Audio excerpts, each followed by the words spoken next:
Hi, this is Marcia Hazen, and I'm going to be doing a presentation today about getting the most out of your Segal Education Award as part of our AmeriCorps Week webinar series.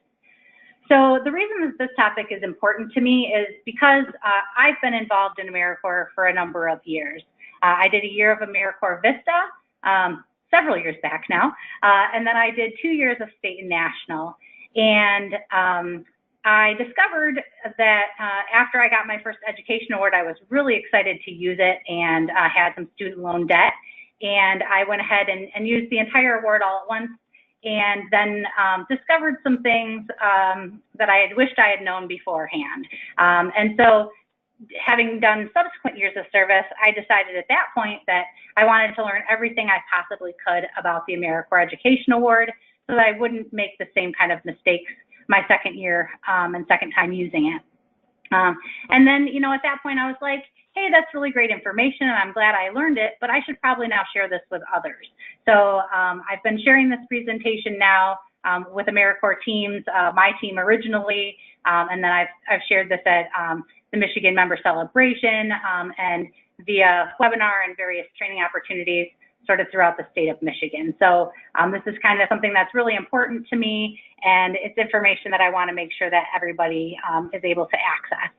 So I want to give a quick disclaimer that, I'm not a tax expert and I'm not a financial aid expert either. I'm just like all of you. I was an AmeriCorps member, and I heard, the general overview about the Education Award and wanted to basically learn all the nitty-gritty details that I could. So really all the information that I'm presenting in this webinar can be found on the World Wide Web, Google searches and that kind of stuff.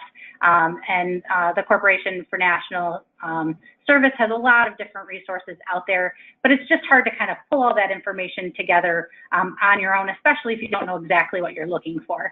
So that's the intent of this presentation, is to basically give everybody an opportunity to get the information all in one place and to be able to refer back to it. And the really nice thing is that, because it's kind of a heavy webinar and has a lot of details, I don't expect you to be, frantically taking notes throughout this experience. So this presentation is actually available on the Michigan Community Service website. It's on its own page that's called Member Resources, and there's a link to this. There's also a handout, which is there as well, which basically takes the kind of key points and puts it into a nice little 2-page handout so that you can print it off and refer to it as you need to. So this presentation is going to be out there and available for you to access either now during your service year or after you've completed your year of service and, and up to several years out of your AmeriCorps service year, you can refer back to it if you need to, because that's really when you're going to be making the decisions. So I just want you to kind of sit back and try to ingest this information as best you can, but don't be too concerned about trying to absorb it all and memorize it because that's going to be really challenging to do. So we're going to go ahead and get started. Basically, I want to start by giving a really brief history on the history of the Segal AmeriCorps Education Award. So it was really created when AmeriCorps was created back in the early 90s under President Clinton. And the AmeriCorps Education Award is actually named after Eli Segal, who was the first CEO of the Corporation for National and Community Service. So that's why it's referred to as the Segal AmeriCorps Education Award. Throughout this presentation, I'm pretty much just going to call it the Education Award, but its full name is the Segal AmeriCorps Education Award. So the National Trust, it's important to know that the National Trust exists out there in the world, and it's basically an account at the U.S. Treasury, and that's where the Education Award money is really kept.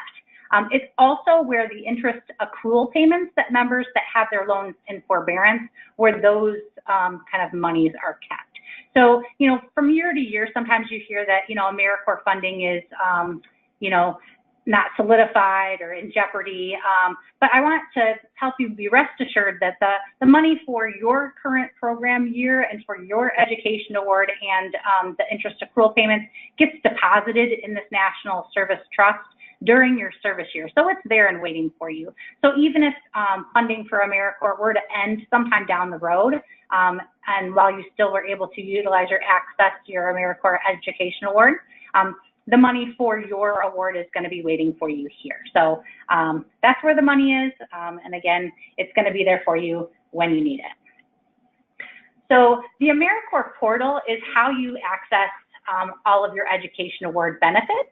And so if you don't already have an AmeriCorps portal account, you'll need to create one in order to utilize this. So I'm the program manager for the Cherry Health AmeriCorps program, and our members actually use the AmeriCorps portal when they apply to the program, so they have already created an account. So if you use the standard online AmeriCorps application to apply to your current program, you already have an AmeriCorps portal account. But if not, maybe you turned in a resume or applied directly to your program, then it's going to be something that you're going to have to create yourself.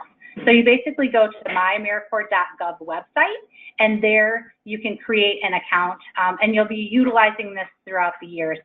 It has a very, very long and complicated password that you'll need to have. So just know that, kind of keep track of it wherever works best for you.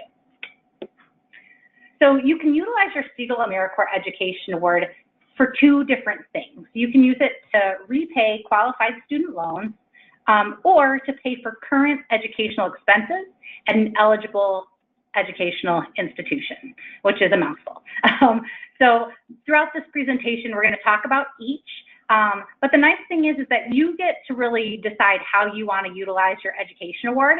You can use it for either or both of these eligible costs. So it's up to you how you want to dole it out, but as long as it's going towards a qualified student loan or current eligible educational expenses, you can utilize it in those ways. So we're going to start by talking about what is a qualified student loan. So basically a qualified student loan is a loan that's backed by the federal government under Title IV of the Higher Education Act or Titles 7 or 8 of the Public Health Service Act. It excludes PLUS loans. So these are the loans that parents typically take out for their students. So if it's a PLUS loan that you have, unfortunately, you're not going to be able to utilize your education award towards that. You can also utilize your education award for student loans that you've taken out from a public or a state agency, including state institutions of higher education. So if you have the loan direct to you from the higher education institution that's a state institution, you can utilize your education award towards those student loans as well. Unfortunately, what you cannot use an education award towards is a loan that you took out, even if it's for educational purposes, but that's not a federal government student loan. So if you went to a bank and got a personal loan, if you used a credit card, you know, any other kind of source of income or loan that you could have accessed, unfortunately, you're not going to be able to do it. So basically, if you filled out a FAFSA to get a student loan package, the student loans that you would have received as part of that student loan package more than likely are going to be qualified student loans that you can utilize your education award towards. So now we're going to switch gears and talk a little bit about what eligible educational institutions are. So these are schools of higher education that participate in the Department of Education's Title IV Student Aid Program, and they're referred to as Title IV schools. This includes really most colleges, universities, technical schools, and those types of programs. If you're not sure if a school is a Title IV school, you can always Google it, or you can contact the school and ask a financial aid individual whether or not the school is a Title IV school. But again, most of them are. The ones that you might run into are like the smaller for-profit types of universities and colleges, or sometimes certification programs that offer their own kind of financial aid packages, but it's not something that you would fill out a FAFSA in order to receive. But again, the vast majority would qualify. All right, and then if you're a veteran, you can also use your education award towards any GI Bill approved programs. So this includes programs of education, apprenticeships, and on-the-job training that have been approved for educational benefits under the Montgomery GI Bill or the post-9/11 GI Bill. So I want to talk about another benefit. This is actually separate from your education award, but because it's a benefit that is a student loan type of benefit, I want to make sure to cover that here as well. So if you happen to have student loans currently in forbearance because of your AmeriCorps service, you're also eligible for an interest accrual payment at the end of your service year if you successfully complete your program. So when you complete your service, the National Trust will pay the interest that accrued on your student loans while it's in forbearance during your AmeriCorps service term. So this interest payment is an additional benefit to the AmeriCorps members. It's not deducted from your AmeriCorps Education Award balance. So it's an additional amount of money that you definitely want to take advantage of if you have your loans in forbearance right now. So how do you go about doing that? Well, once you've successfully completed your term of service and you've been exited from your program, and that sometimes can take up to a month, so you may have to be patient depending on how quickly your program processes members at the end of the program year. You're going to go back to your My AmeriCorps portal, that account that you've created, and you'll have a link that is interest accrual request. And basically what you're going to do is you're going to click on that link, and any student loan that you currently have in forbearance, you're going to put that information into that form, basically. So it's the lending school or student loan institution. It would be the city, the state, the zip code. And remember, if you have multiple loans right now in forbearance, you'll want to repeat this for each one of those loans. And then the process doesn't happen like instantaneously. You're putting in a student loan interest accrual request. And so basically the request goes to CNCS, it gets to the National Trust, and then they have to connect with your school. So it may take a couple of weeks. So please be aware that, if you have a student loan payment that arrives, within a couple of weeks of your exit of your AmeriCorps program, and you're really counting on this interest accrual payment to be that first student loan payment out of your program year, that may not come quickly enough, and you could end up defaulting on your loan or missing a payment. So my strong suggestion is to pay any kind of student loan bill that you receive right out of your AmeriCorps service term and not depend on this to be that. But it's a really great benefit, and it's one that members really can take advantage of. But the other thing to note is that there's no reminders or anything that pop up and say, hey, you can get an interest accrual payment. So you have to remember to do this at the end of your service term. So don't forget about this. It's a really great benefit to take advantage of. All right, so switching back over to the Education Award, we're going to go through some Education Award basics. And this is the information that most people learn, at the beginning of their program during that, PSO, pre-service orientation. But for all of us that have sat through a PSO, it's a lot of information, and it's hard to really ingest it all and remember it, especially something as intricate as the Education Award. So we're going to talk about each one of these things and make sure that you know all the nitty-gritty details that you need to. So the first thing to be aware of is that when the Education Award is paid out, it goes directly to the student loan holder or to the school. It doesn't come as a check to you.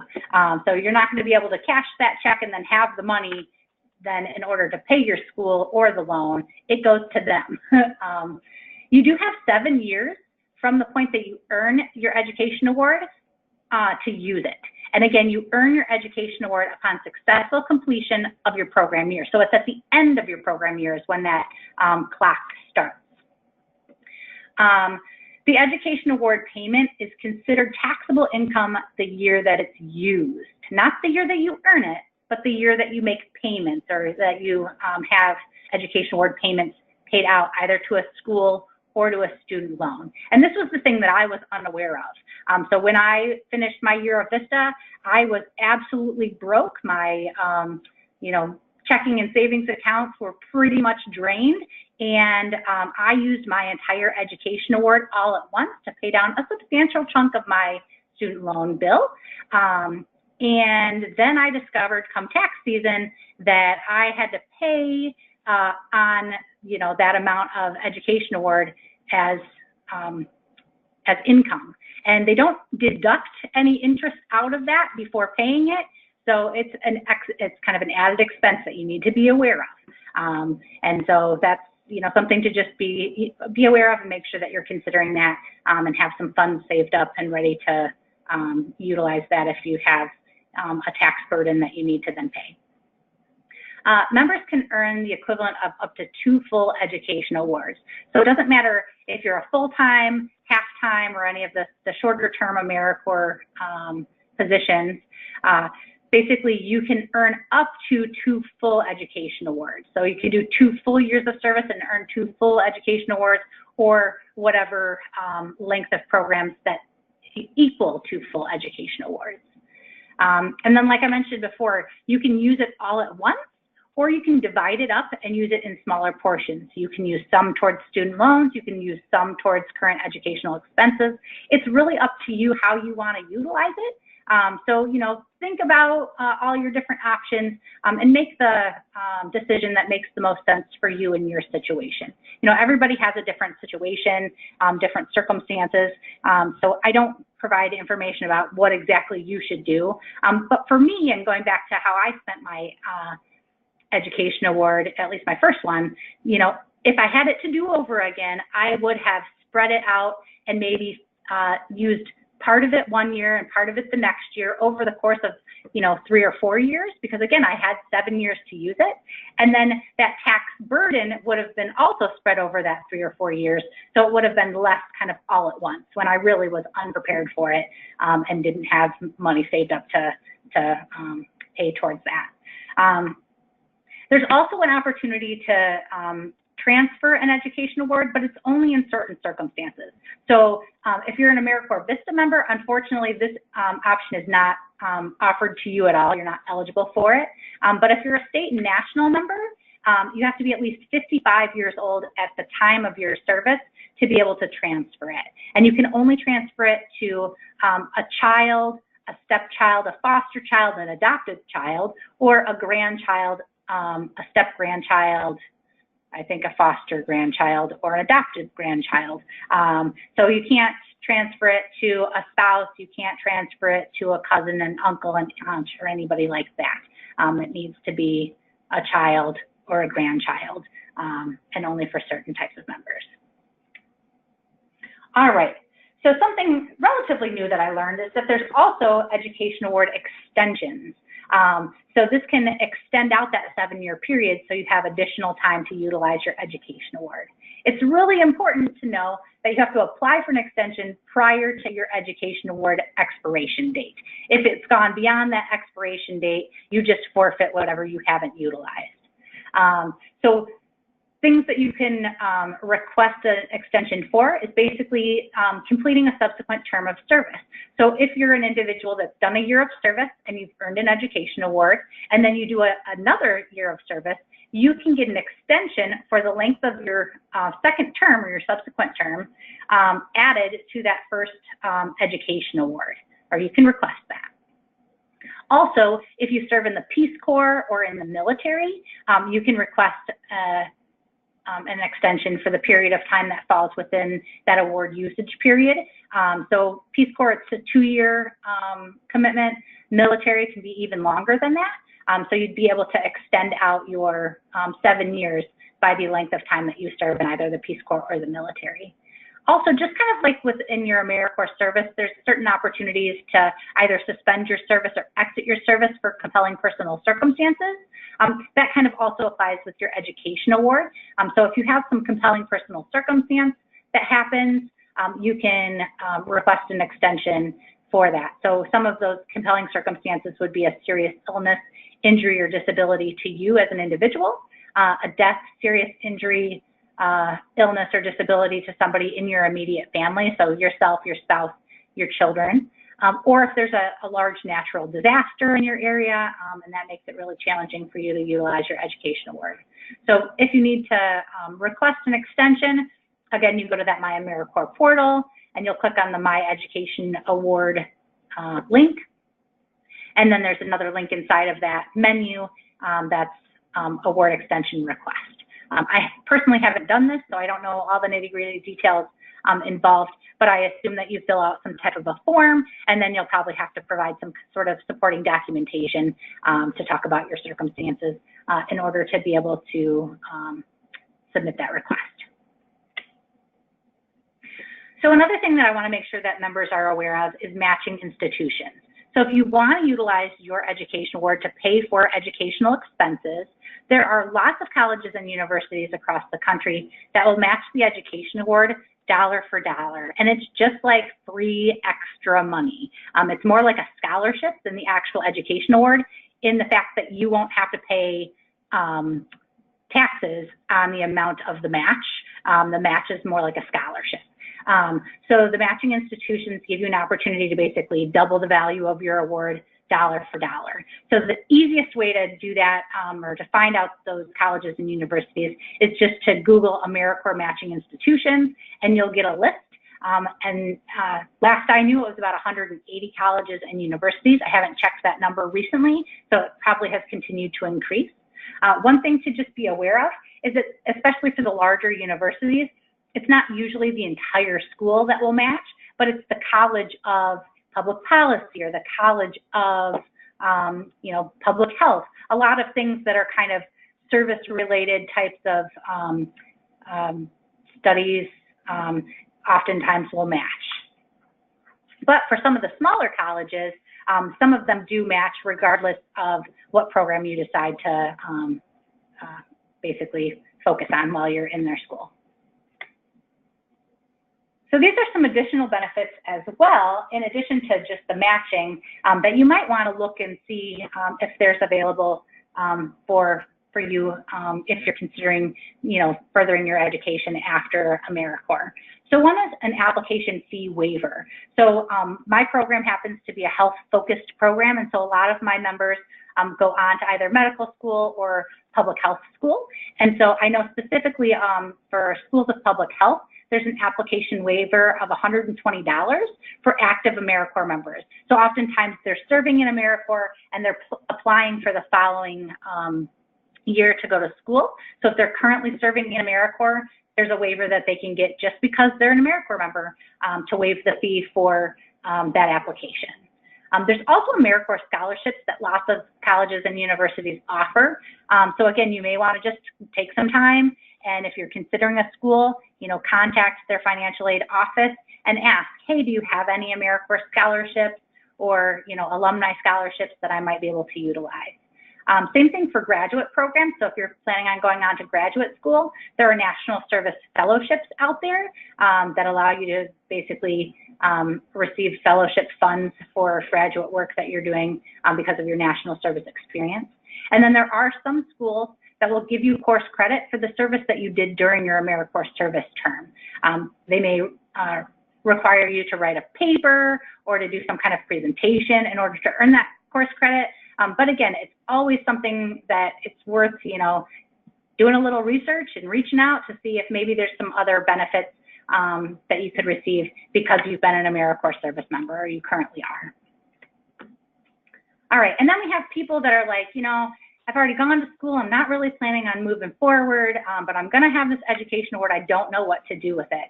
So there's some really cool kind of wilderness leadership programs out there that take the education award because they're considered an educational leadership training program. And so two that I'm aware of are Outward Bound and the National Outdoor Leadership Schools. So they provide different kinds of wilderness experiences. So it's, hiking, sailing, backpacking, rock climbing, all these different kinds of things. Their lengths of their programs vary. So some are very short, a couple of weeks. Some are like a full semester or a year long. And so you can utilize your education award towards those. I know that the National Outdoor Leadership School will actually match as well. So they're one of those matching institutions, but not for their shorter length programs. Those are for like their semester long or year long programs. So if you're interested in doing some outdoorsy wilderness leadership development, this is a really cool way to utilize your education award. The other thing to think about is that you don't have to use your education award for a degree-seeking program. So if you're like, hey, I'm not really interested in furthering my education, but you know, you can go to a community college and take a class here or there, and it could be, you know, a painting class, some kind of an art class. It could be a, you know, physical education class, take some yoga, take a swimming course, things like that, and you can use your education award for those kinds of courses as well. So if you're just interested in trying something new or learning a new skill, you can take 1 and 2 courses here and there. It doesn't have to be towards a degree seeking program. All right, so we're gonna really do a deep dive into using your education award to pay for school. So again, it's current educational expenses. It's not past educational expenses that you may have accrued, but current educational expenses.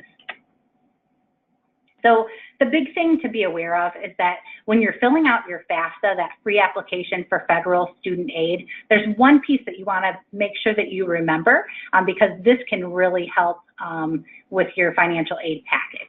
And basically what it is that when you kind of fill out the main FAFSA page with your income and that kind of stuff, there's an additional financial information section, and you'll want to add your AmeriCorps related earnings there, because basically what happens is they will adjust your annual gross income by subtracting that annual additional financial information section from your kind of main income page.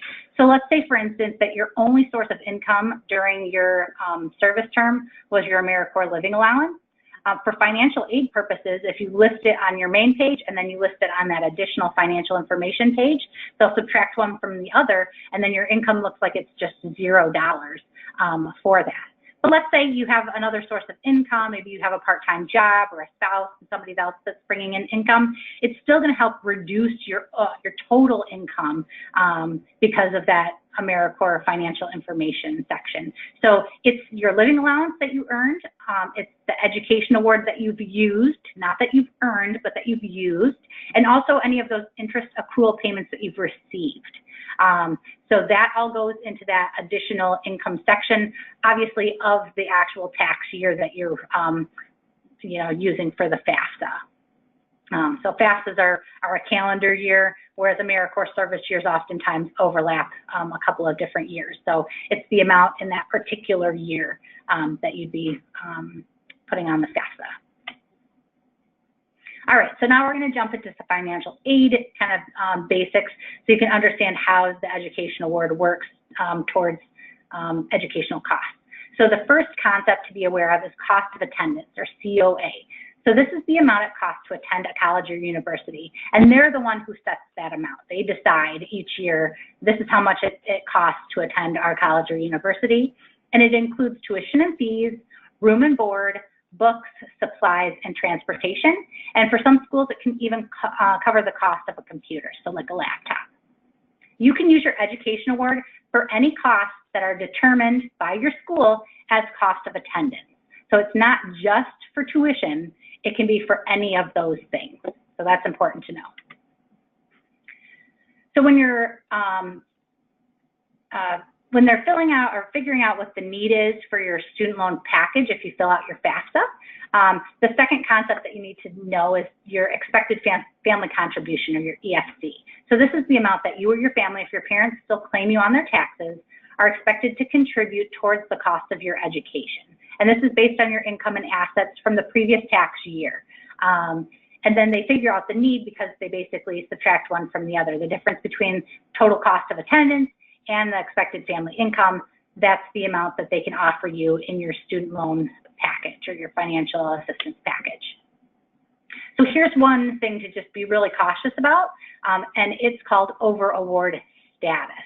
And if you're not careful, you can end up losing thousands of dollars in financial aid by using your education award. We don't want this to happen. So I'm going to use an example to kind of walk you through this, and then give you some advice on how to avoid this kind of a circumstance. So we're going to use Marvin's scenario here. Marvin served 2 full years of AmeriCorps, and he has 2 education awards that total $11,550 for his education award. He plans to attend a 4-year university, but he's the first person in his family to attend college. And the reason that that's important is that he doesn't necessarily have a lot of experience with filling out the FAFSA and navigating student loan packages. So that, may negatively impact his experience. He's a dependent student from a low-income family, and his expected family contribution is $0. Now, this may or may not be a similar scenario to what your circumstance would be, but we're going to use this to really illustrate the point about over-award status. All right, so the cost of attendance at Marvin's school was $12,066. The student financial assistance offered by the school cannot exceed cost of attendance. That's really important. So this is what Marvin's financial aid package looked like. So he's got $3,300 in Pell Grant. He's got another federal grant, like $300, a state need grant, another $2,500, and some work study for $3,000. Now those are all grants and student aid that he would not have to pay back. But he does have one loan. It's a Perkins loan, and it's almost $3,000. And you can see that it totals up to that $12,066, or what his school considers cost of attendance. All right, so here's where things start to go wrong for poor Marvin. So he didn't fill out that additional financial information section. He didn't watch this webinar. He didn't know to do it. And so he left all of his AmeriCorps related earnings off of there. And while his student aid package was being processed, he went in and requested to have his entire 2 education awards deposited in his student loan. So he basically went into that My AmeriCorps portal and said, yep, I want to use both of my education awards towards my current educational expenses, and put in his school information, and that all started the process rolling. So here's what happened. Basically, his $11,550 education award arrived, and it put him into that over award status because it took his entire aid package and it added that education award to it. And now his total financial aid package is $23,616. It can't be, because that exceeds cost of attendance. So the financial aid office had to reduce his package by $11,550, right? Here's the thing, they can't send back his education award. So what did they have to do instead? They had to modify his student loan package. So basically they took away all those grants, that work study. His Perkins loan is much smaller, it's only $500 now. But he used both of those education awards, and it adds up again to that $12,066 or cost of attendance. So ultimately, Marvin lost over $9,000 in financial aid of grants and work studies that he wouldn't have had to pay back, and he used both of his education awards during that first year of school. Unfortunately, Marvin's circumstances just keep getting worse. So because he used both education awards during that year, he had to pay $2,500 in taxes, okay? And because he used that education award and it counts as income the year you use it, his expected family contribution went up. It wasn't $0 anymore. Now it was $5,600. So he's now eligible for $5,600 less in aid for his second year of school. And he still doesn't know to put any of that AmeriCorps earnings into that additional financial information section. He could have listed that entire $11,550 because he used his education award, but he didn't know to do that. So the total damage for Marvin's situation, he lost over $9,000 that first year in grants. He lost an additional $5,600 his second year. So in total, he lost over $14,000 in financial aid that he, again, probably wouldn't have had to pay back based on being a low-income student. So he ended his college career with no remaining education award, and he racked up about $21,000 in student loan debt, which isn't crazy high, but it's more than it would have been. So what might have been a better option for Marvin's situation? It would have been a better option for Marvin to just take that student loan package that was being offered to him and hold on to his education award. Remember, he had 7 years to use it. He had 4 years of school. So he would have had 3 extra years to utilize that education award after going to school. If he would have done that, he would have ended his 4 years with about $12,000 in student loan debt, and he could have used his education awards to pay it off at that point leaving him with only $450 of outstanding loans. So you can see the difference in Marvin's situation. So again, things to just be mindful of. Number one, if you're filling out the FAFSA and you have AmeriCorps earnings from that calendar year, you want to include them in that additional financial information section. Any living allowance that you earned, any interest accrual payments that you received, any education award payments that you made. Also, it's not a bad idea to contact your financial aid counselor at your school and explain to them that you have an AmeriCorps Education Award, but you don't want to lose it if it might cause you to lose aid. Remember, AmeriCorps has been around for over 20 years now, and most colleges and universities are very familiar with utilizing it, and they can help you navigate the ins and outs of that situation. So we did talk about earlier that you can use your education award to pay for anything that's considered cost of education or cost of attendance, and that was things other than just tuition. It was, room and board, it was transportation, it was books and supplies, things like that. So if you want to do that, what you're going to do is you're going to wait until your student aid package is fully processed, and you want to talk to your financial aid office about what the cost of attendance is. Most of the time people have no idea what that amount is, and then you're going to request an amount that doesn't exceed cost of attendance combined with your student loan package. So your student loan package plus the amount that you're asking for to cover, the fees and your books and room and board, that kind of stuff, cannot exceed that cost of attendance. If it's under that amount and your student loan financial aid package has been processed, then you should be in the clear. What happens is that your education award goes to the school, and then your school will actually cut you a check for that amount that's above what your tuition and fees were. But again, it's a really good practice to contact your financial aid office, let them know what you're trying to do, and help them navigate you through that situation so that you don't end up in a similar situation that Marvin had to deal with. All right, so we're also going to talk about using your education award to repay student loans. So we're kind of shifting gears now to that other option. So we're going to start again with some student loan basics so that we're all talking the same language here. So the first thing to know is principal. So principal is the actual amount that you borrow. So that's the amount of the student loan that you're taking out.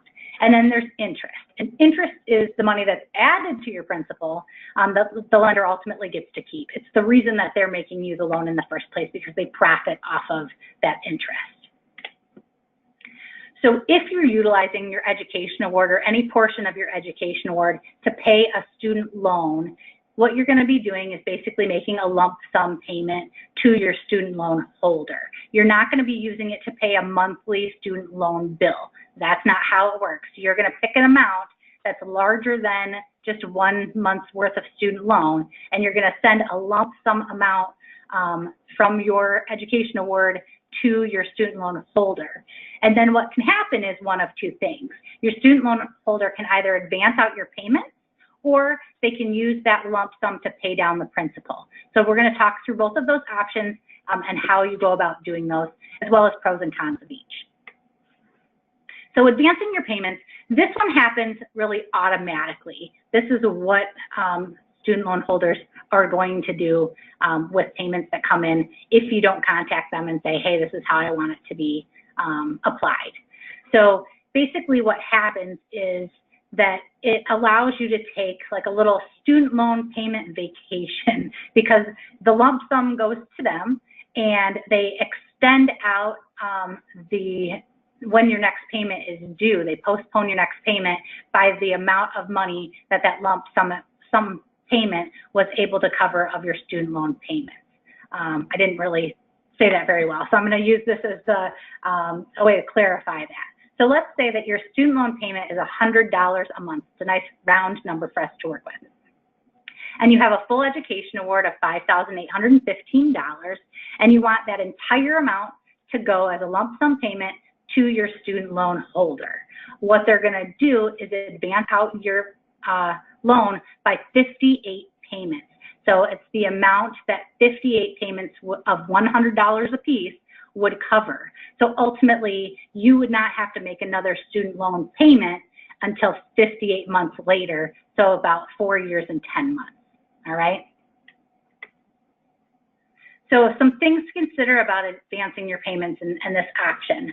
The downside to this option is that after that period has passed, your student loan payment, the actual amount per month that you'd be paying, probably hasn't changed substantially, and the total loan balance may not have changed substantially. And here's why.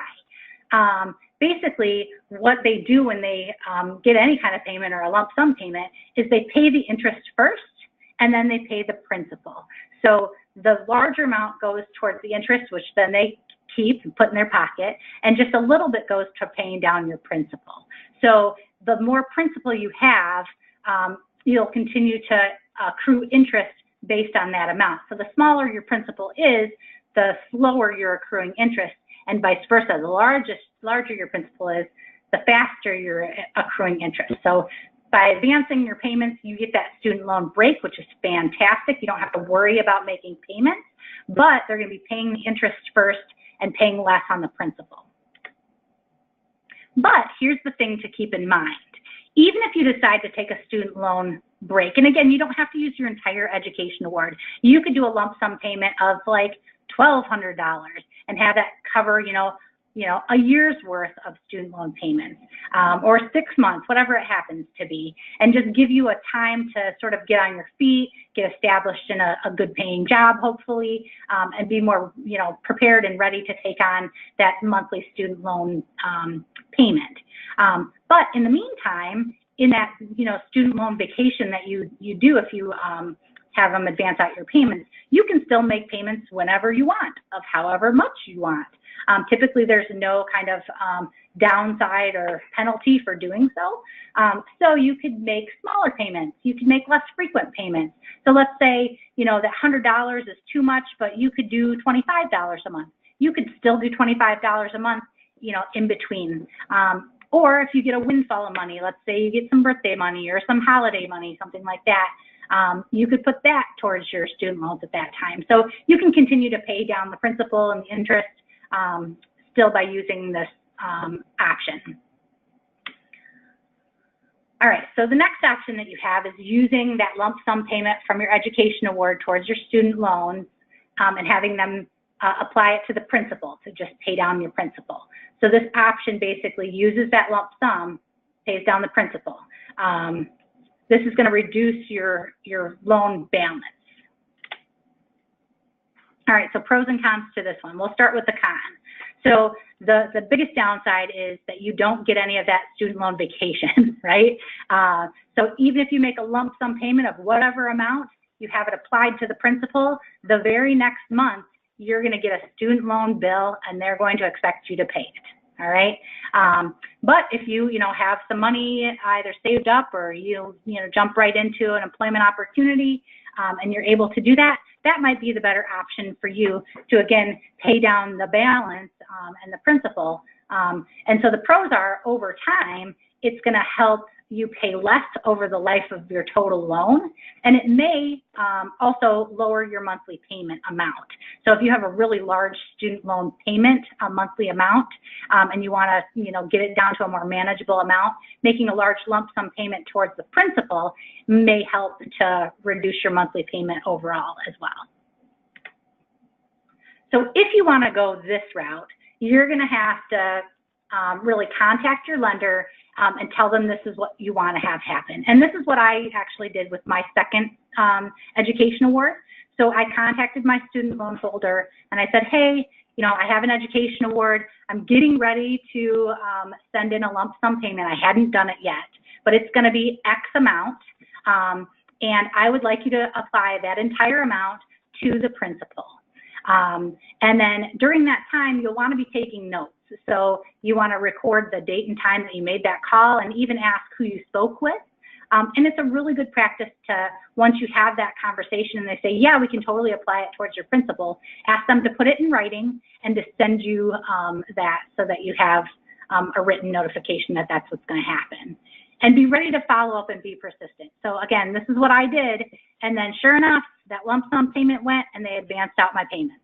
they didn't do what we had agreed to. So I had to call them back and say, hey, you know, this is Marcia calling again. We spoke on such and such a date at such and such a time. I talked to so-and-so, and I asked them to apply it towards my principal, and you advanced my payments. I would like you to take that lump sum and apply it towards my principal instead. And they were able to reverse that and do what I had asked them to do. But again, it is just so automatic the other way that it does take some persistence. So you'll want to be paying close attention to your next student loan statement that you receive, and make sure that they're applying it the way that you've asked them to. All right.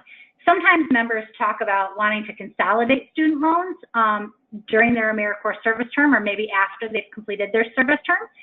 And what I've read from CNCS and some of those resources is that you just want to be very careful when you're doing so. So basically, if you decide to consolidate, you'll want to make sure that the new consolidated loan is a qualified student loan that's backed by the federal government. You wouldn't want to consolidate two qualified student loans into one that no longer is qualified, and then you're not able to use your education award towards that new consolidated loan. So that's something just to be very mindful about. So if you're considering consolidating your loan either during your service year or after, it's a really good practice to contact the National Trust and to have them help you kind of walk through that the entire way. I'm going to give you guys the phone number right now, so if you do want to write it down, there's the National Service Hotline. It's 1-800-942-2677. Again, 1-800-942-2677. It's available on the handout that you can get online as well. But they are going to be the people that are the most knowledgeable about education awards and helping you navigate that. So contact them if you have questions or need help along the way. So there are a couple other options to consider if you have student loans and you're considering, you know, being in the public service sector for a while in nonprofit work, or if you have a lower income using the income-based repayment plan. So back in 2007, President Bush signed in the College Cost Reduction Access Act that created these two federal programs. So they've both been around for a little over 10 years now, and we'll talk about them real quick.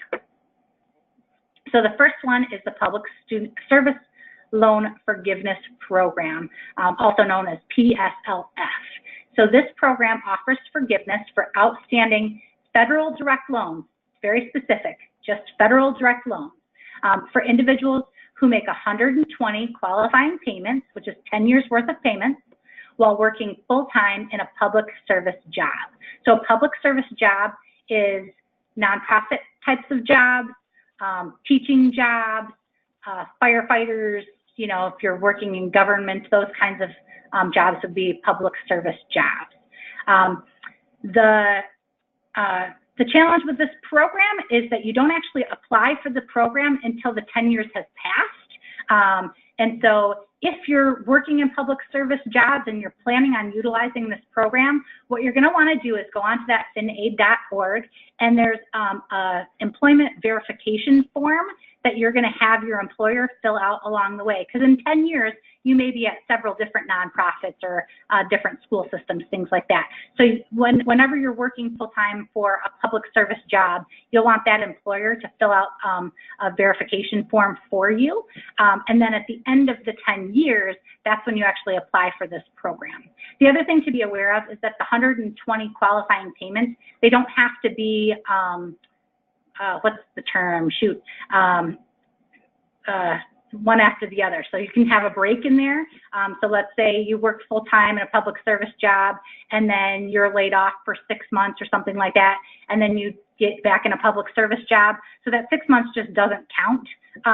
But as long as you have 10 full years in a public service job and make 120 qualifying payments, regardless if there was a break in there, you're able to have that count. All right, and then the other program is the income-based repayment plan. So this helps basically lower income individuals pay down a student loan based on their income instead of, you know, just the standard repayment plan. So it's called IBR. Your monthly payments are limited to no more than 15% of the amount by which your adjusted gross income exceeds 150% of the poverty line applicable to your family size divided by 12. Now, it's a pretty complicated formula, so luckily there is an IBR calculator that you can utilize. You can also find it on finaid.org, or you can just Google IBR calculator, and you can plug in your details and see what your student loan payment might be. If your income increases at some point, your student loan payment is going to increase as well. So the question is, can you use either or both of these programs during AmeriCorps? Yes, officially you can, but the thing to be aware of is that your loans cannot be in forbearance while you're making those qualified payments. So for some members, it makes more sense to keep your loans out of forbearance and basically forfeit that income or interest accrual repayment benefit that AmeriCorps offers, instead to start making payments towards your 120, because your AmeriCorps service can count as full-time as long as you're a full-time member in a public service job. So you can get, if you're doing a full year, you can get, 12 months worth of that as well. And if you happen to use IBR at the same time and you're only earning your living allowance, your monthly payment may be as low as $0 per month. So in that case, you could make a $0 payment and that could count as one of your 120 payments. So again, it's kind of complicated. There's multiple programs, and this presentation just barely touches on both of them. So basically go to finaid.org or Google either one of those programs to learn more. The other little caveat that I've been saying lately is that our political situation, these programs may not be around forever. So it's a little bit of a risk, at least for the public service loan forgiveness program, because you're banking on this program being around for 10 years. And if for whatever reason they decide to end that program before that 10 years is up, you won't be qualified for it, even if you've been making qualified payments. So just know that that's kind of a risk that you'd be incurring if you're deciding to go that route. But if you have a very large student loan and you're planning on doing nonprofit work, and earning a smaller amount, this might be a really great option for you. All right, so again, some things to be mindful of. So like any repayment plan that allows you to pay less per month, you may end up paying more over the long run using that income-based repayment plan, because you're gonna accumulate unpaid interest on a bigger principal over the course of your loan. But again, if you use both programs and you're able to basically meet all the requirements for that public service loan forgiveness program, that accumulated interest could be wiped away at the end of a 10-year period. So things to definitely consider. All right, so I want to give you all a few resources before we end. I've only got a couple more slides. So one is that AmeriCorps has put together a couple of little they call them stories to learn by, so little vignettes that you can watch, kind of close to your personal circumstances. So if you're like, I don't really know, and I'm really scared now that I've listened to this entire webinar, don't want to make a mistake, how do I navigate this? That's a really good place to start, is by going to nationalserviceresources.gov/edaward and picking the little vignette that most closely matches to your circumstances, and watch those details and get some clarification excuse me, on exactly what your plan is.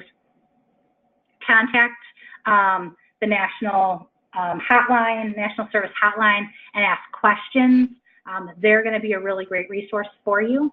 Also, again, I've plugged finaid.org several times. They also have a student loan or student guide to financial aid that's really helpful. So if you're planning on going on to school, that's a really good place to get some information. Also, I've seen a suggestion about how to estimate what your tax burden might be when using your education award. So people are always like, well, what if I use $1,000 on my education award? What if I use $5,000? Like, what's the difference in my tax burden? Well, again, I'm not a tax expert. I really don't know. But what you can do is download a 1040 tax form, and you can plug in your income and add that extra $1,000 of education award and figure out what that tax burden would be. And you could do the same thing for your income plus $5,000 of an AmeriCorps Education Award and see what the difference might be. Because sometimes just a little extra bumps you into a different tax bracket, and you may end up having to pay quite a bit more. So that's a good way to ultimately find that information. Obviously, you can consult a tax professional, but you may have to pay for that as well. So that's a free resource that's out there if you're able to plug in the numbers and do the math yourself. All right, and then my last little plug is about the VITA services. So it is kind of tax season right now, and if you haven't done your taxes yet, this is a really great opportunity to have somebody who's trained help you for free. So it's called VITA, or VITA, I've heard it pronounced both ways, Volunteer Income Tax Assistance Program. And it provides free income tax return preparation for individuals and families earning up to $54,000 annually. So this might be great for you, for your friends, for your neighbors, for service recipients. Feel free to tell everybody that you know. So the VITA volunteers can help working families take advantage of all those tax credits that they're eligible for. So that's their main focus, is knowing all of those kind of low income tax credits that are available and helping people make sure that they're taking advantage of those. And VITA sites are available in a lot of different places, so community centers, libraries, schools, churches, things like that. I used the VITA services for several years, and it was just a huge help for me. And so I recommend it. And you can locate a VITA site by calling this 1-800 number, or you can, again, Google VITA sites in your area and find those as well. It's like an IRS program, so you can find information out there if you search for it. So at this time, I typically take questions, but since this is a recorded webinar, you're unable to ask questions at this time. So again, you can find this entire presentation on the Michigan Community Service website under the AmeriCorps tab under Member Resources. And you can go through this at your own pace. And you can also find the handout that I created, which is just a front and back page, which has kind of the key points to this presentation here as well. So again, remember that everybody's circumstances are different, but ultimately my whole point in doing this presentation is to make sure that you're aware of some of those pitfalls that others have fallen into, and just thinking about doing the research that you need to do to make the best decision for yourself. Because the AmeriCorps Education Award is a fantastic benefit, as is the interest accrual benefit. So remember, it doesn't happen automatically. You have to request those yourself, but take some time and really figure out what the best way is for you to utilize it before you take the plunge like I did that first year. So thank you so much for listening. I hope you have a great AmeriCorps week.